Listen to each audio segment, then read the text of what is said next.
In the day's other news, a huge storm system is dumping snow and heavy rain on much of the western U.S. In California, 2 people died last night near San Francisco after their car was submerged. Mudslides also triggered evacuation orders in Orange County.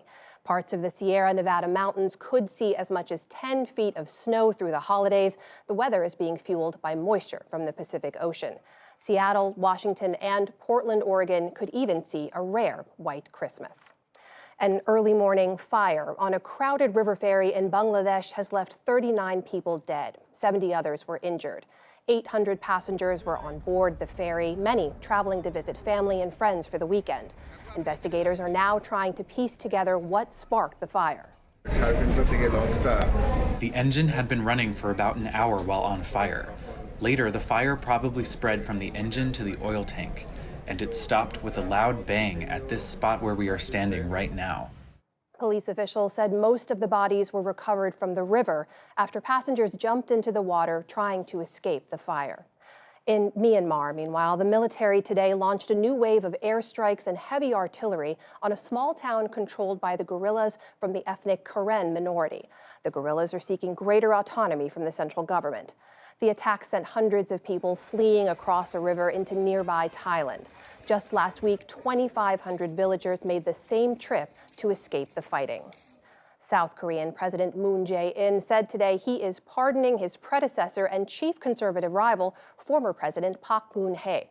Park is serving a 20-year prison term for bribery and other crimes.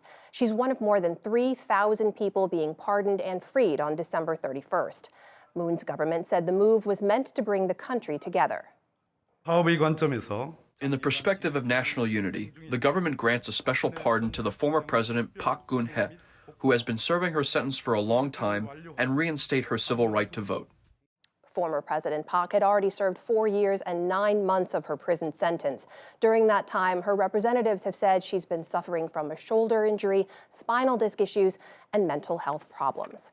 And a court in Moscow has fined 2 tech giants millions of dollars for failing to delete content banned by local law.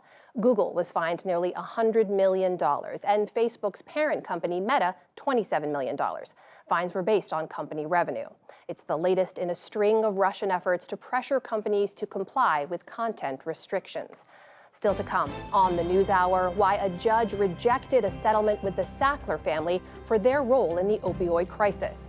The barriers to re-entering society after prison, a special Christmas song from the armed forces, and much more.